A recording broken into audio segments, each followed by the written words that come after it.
My dear old friends, are you keeping well these days? I ask not just as a habit, but as someone who has spent a lifetime listening to the rhythm of heartbeats, to the tremor in a voice, to the silence that sometimes says more than words. I am Dr. Thompson.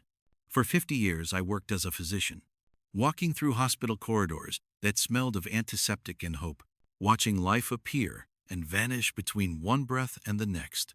When I retired, I thought I was stepping away from medicine. But what I've learned in these quiet years is that healing doesn't stop when the clinic door closes. It just takes a different shape. That's why I'm here with you, on Retired Doctor, sharing what time has taught me how to stay healthy, how to age with dignity, and how to keep our hearts calm and strong no matter what comes. Before we begin, a gentle reminder, what I share here is for learning and reflection, not for personal diagnosis. Always talk with your doctor before making changes to your care. My goal is simple: to help you notice, understand, and act with confidence when your body whispers something important. It's early morning as I speak to you. The kind of morning where sunlight sneaks in slow, painting soft gold on the curtains. I can hear Milo, my old cat, padding around, looking for his breakfast. The kettle hums. Outside, a few leaves drift down the driveway like lazy dancers. It's in moments like this, quiet, ordinary, that health really begins. Not in pills or hospital machines, but in the way we live our days. Today I want to talk about one of the most dangerous thieves of time, a stroke. It doesn't announce itself politely. It doesn't wait until you're ready. It simply arrives, taking what it wants: speech, movement, sometimes memory, sometimes life. And yet, I've seen a small group of people, just about 1%, who seem to live untouched by it, who pass their 80s and 90s with clear minds, steady steps, and bright eyes. They aren't superhuman. They just live with a kind of quiet alertness that the rest of us forget to keep. Let me tell you about one of them. Her name was Mary Ellen, 78 years old, a retired librarian. The first time she came to my office, she brought a small notebook filled with careful handwriting. Every morning, she recorded her blood pressure, her pulse, how long she walked, and how she felt. It helps me know my story, she said. She didn't mean it metaphorically. She meant that each number, each note, was a line in the story of her health, a story she wanted to keep writing. One evening, while she was reading, she felt a strange heaviness in her right arm. It lasted only a few seconds. She frowned, set her book down, and smiled at herself in the mirror. The smile looked a little uneven. "That's odd," she said. Then she did something that saved her life. She didn't wait. She remembered the letters fast that we had practiced months earlier. Face, arm, speech, time. She called her neighbor right away. And within minutes, she was at the hospital. A small clot, caught early, was treated before it could do damage. When she came for her next appointment, she told me, "Doc, I think my curiosity saved me. I didn't panic. I just wanted to understand what was happening." That's when I realized the 1% share one thing above all: they replace fear with awareness. I've seen the opposite too many times. People who ignored the whisper because they didn't want to worry their family. Men who waited until morning because they didn't want to make a fuss. Women who thought it was just fatigue or a pinched nerve. By the time they reached the hospital, the damage was done. Stroke doesn't need much time. It just needs hesitation. So what makes the 1% different? It's not that they never get tired or dizzy. It's that they respond instead of rationalize. They take their symptoms seriously. They learn their bodies the way a musician learns their instrument. They listen for changes in tone, for pauses in rhythm. Once, years ago, I visited an old friend named Harold. He was 80 and lived alone in a small white house with a porch full of wind chimes. When I walked in, I noticed he was speaking slightly slower than usual. His left arm rested on the table instead of moving naturally. I asked him to smile, and only half of his mouth lifted. He looked puzzled. "Doc, I feel fine," he said. But that was the danger. He felt fine. I insisted we go to the hospital. It was a small stroke, caught early enough that he recovered completely. Later, over tea, he shook his head and said, "I didn't think something so quiet could be so loud." That line has stayed with me. Because stroke isn't dramatic at first, it's a whisper, a nudge, a brief flicker that passes before we know it's there. The 1% hear it because they practice listening. They check their blood pressure, not as an obsession, but as an act of friendship with their own body. They walk each morning not to chase youth, but to greet life. They practice the fast drill not because they're afraid, but because they respect what their body is capable of. There's something deeply beautiful about that kind of respect. It's not vanity, it's gratitude. Every vessel, every nerve, every beat of the heart, it's all part of a fragile, miraculous system that's been serving you for decades. To care for it is not to surrender to age, it's to honor it. Now, let's talk about that walk. I've prescribed countless medications in my time, but the most powerful prescription I've ever written has just one word: walk. It improves circulation, lowers blood pressure, balance sugar, clears the mind, and calms the soul. But more than that, walking teaches rhythm. It reminds your body how to flow. Every step pushes fresh blood to the brain, carrying oxygen, carrying clarity. It's no wonder the 1% walk daily. I used to walk with some of my patients when I could. One of them, Mr. Lee, was 86 when his wife passed. He told me he felt his body fading with grief. So we made a plan each morning. He'd walk 5 minutes farther than the day before. "That's all?" he asked. "That's all," I said. A month later, he was walking a mile. "Doc," he said, "the pain's still here, but it moves better now." That's what walking does. It doesn't erase the pain. It gives it motion, so it doesn't harden inside you. If you can't walk far, walk short. If you can't walk outside, walk through your home. If you can't walk at all, move what you can. Arms, shoulders, toes.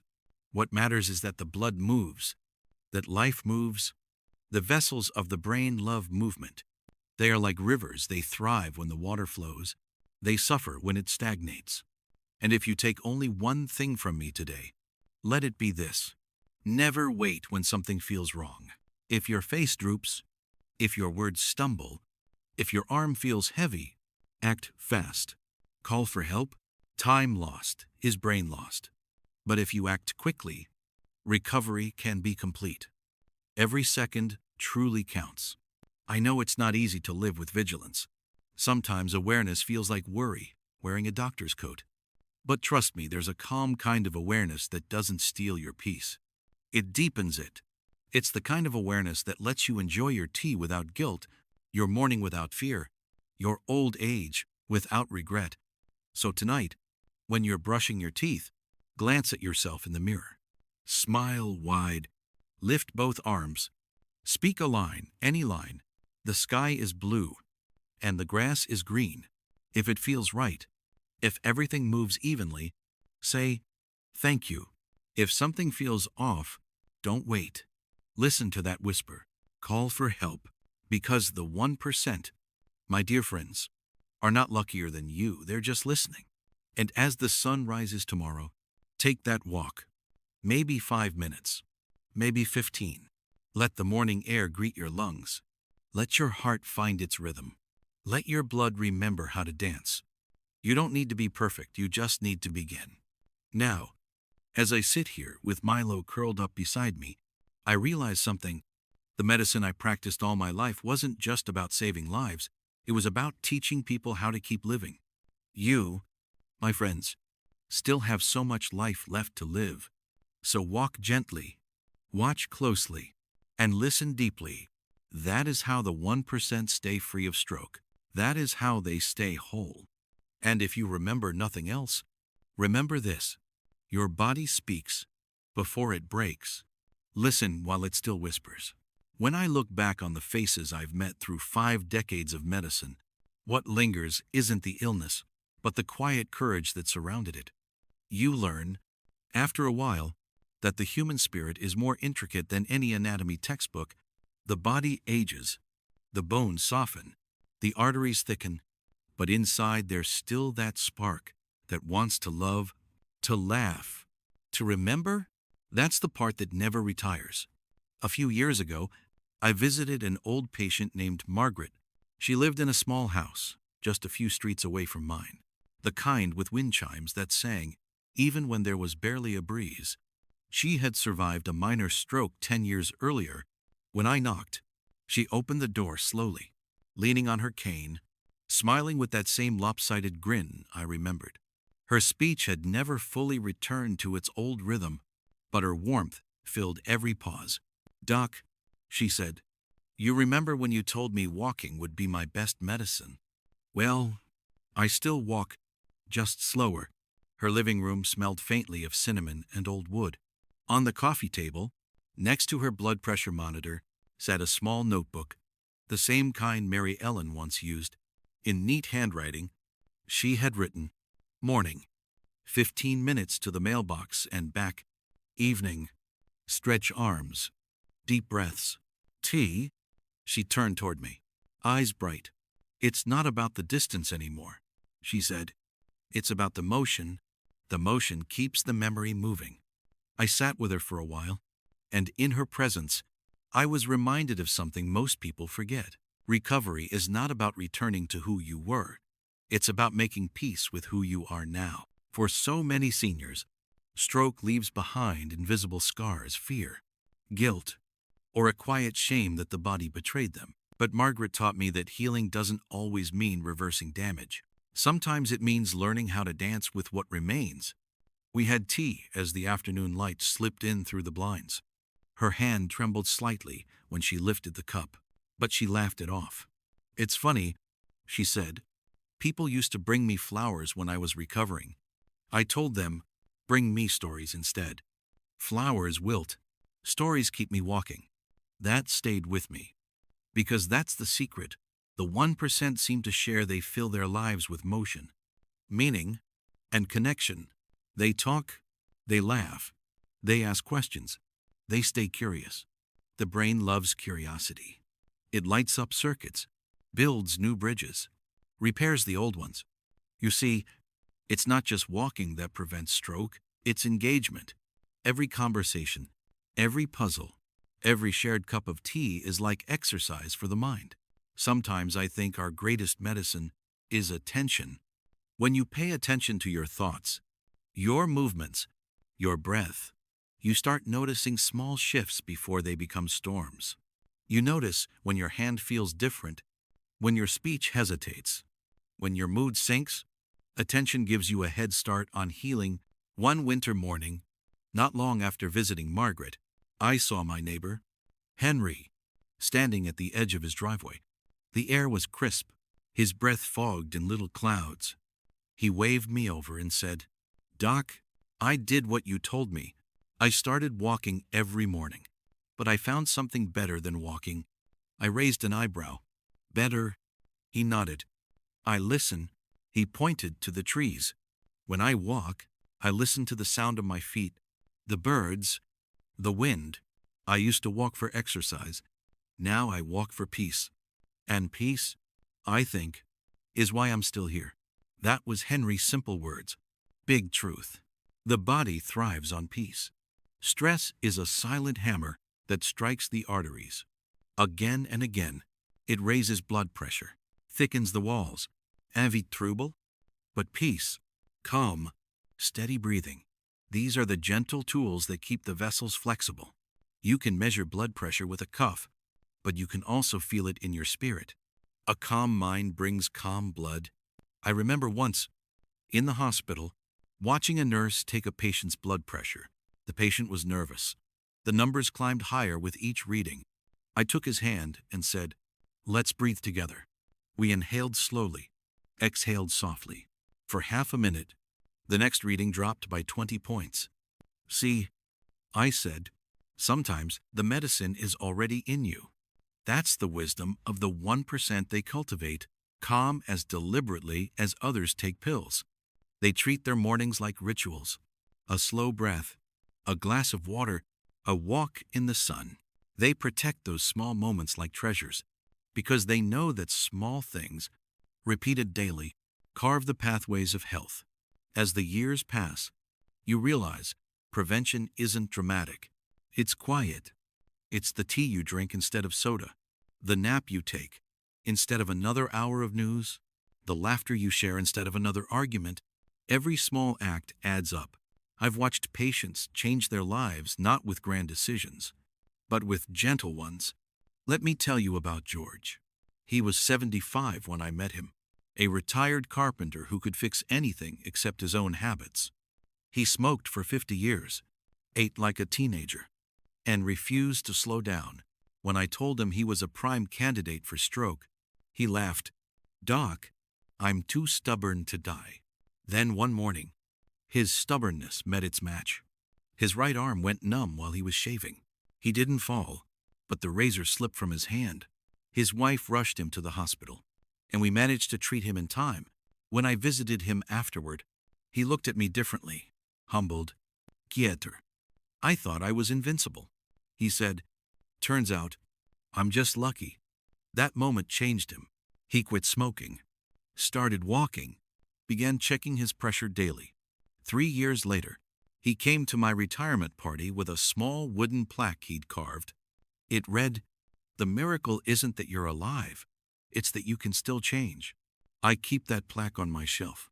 On hard days, I read it again, because that's what medicine and life truly are, a series of chances to change before it's too late. The reflection, my friends, is this: aging isn't about losing control. It's about learning a new kind of control. You can't stop the clock, but you can guide the hands. You can't erase the years, but you can decide how they're lived. Every morning that you wake up, you get to choose fear or awareness, panic or presence, resistance or acceptance. I've seen people crumble under diagnosis, and I've seen others rise with quiet strength. The difference isn't health, it's mindset. The 1% wake up grateful, not frightened. They face their limitations with humor, not bitterness. They treat their routines not as burdens, but as companions. So, if you ever feel discouraged, if you catch yourself thinking it's too late, too tiring, too complicated, remember this: it's never too late for a small change. It's never too late to begin listening to yourself again. Tonight, before bed, take one slow breath. Feel it travel through your chest, down your arms, into your fingertips. Notice the pulse. That's your body's way of saying, "I'm still here, still working, still on your side." Whisper back to it. Thank it. Then promise it one small favor tomorrow. Maybe a 5-minute walk. Maybe a glass of water before coffee. Maybe a smile when you see the morning light. Because these are not just habits, they are conversations. And health, my friends, is built from the conversations you keep with your own body. So walk slowly, breathe deeply, stay curious. You are not broken. You are simply learning to listen. And that, more than anything else, is what keeps the 1% strong. The older I get, the more I realize that hope doesn't arrive with fireworks. It shows up quietly, like sunlight that sneaks through the blinds when you're not looking. It waits for you in the smallest places: a soft heartbeat after fear, a hand reaching out instead of retreating, a moment of laughter after weeks of worry. After half a century in medicine, I've learned that recovery, prevention, longevity, all of it begins with hope that moves, not the wishful kind that sits idle, but the kind that puts on shoes and takes a step.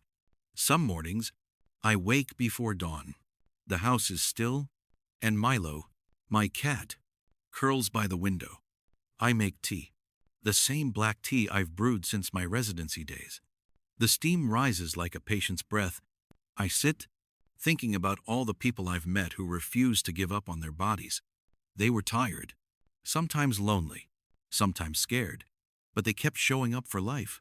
That, I think, is what the 1% have mastered. The art of showing up. I remember a man named Carlos. He was 81, a retired mechanic from Texas. He had survived a mild stroke and came to me for follow-up. His hands were rough, still stained from decades of engines, and his accent carried the warmth of the border. "Doc," he said, "I do the arm exercises every day. I curse a little, but I do them." I laughed. "Does it help?" He nodded. "Not just my arm, my head. It reminds me I'm alive." Carlos taught me something simple. Motion becomes meaning. When the body moves, the mind believes. The 1% don't let stiffness define them. They stretch when they can. They walk when it's sunny. They rest when they must. They forgive their bodies the way we forgive old friends for the cracks, for the slowness, for the occasional mistake, because forgiveness is medicine too.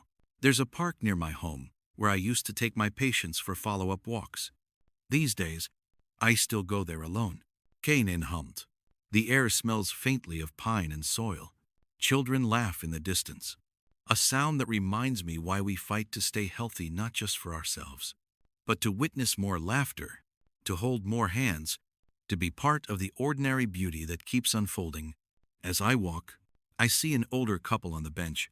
She feeds pigeons while he times her with a stopwatch. Grinning, "Your training's going well?" he teases. She rolls her eyes. The pigeons are winning. I can't help but smile. That's it, the heart of it.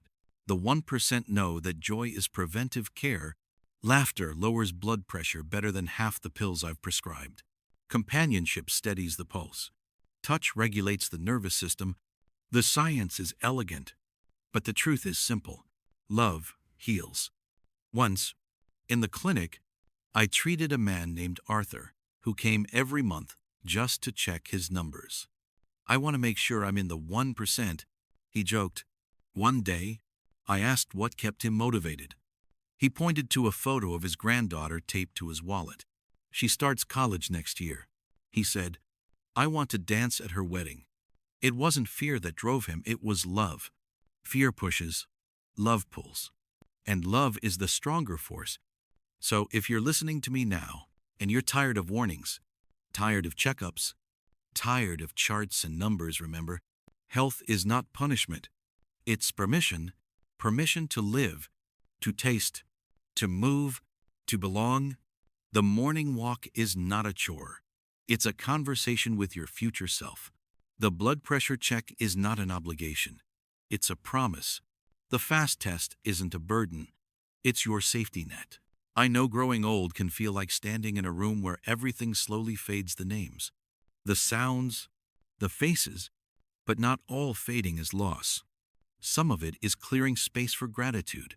Ache, wrinkle, each scar, each memory is evidence that you have lived, and if you're here, listening, you're still living.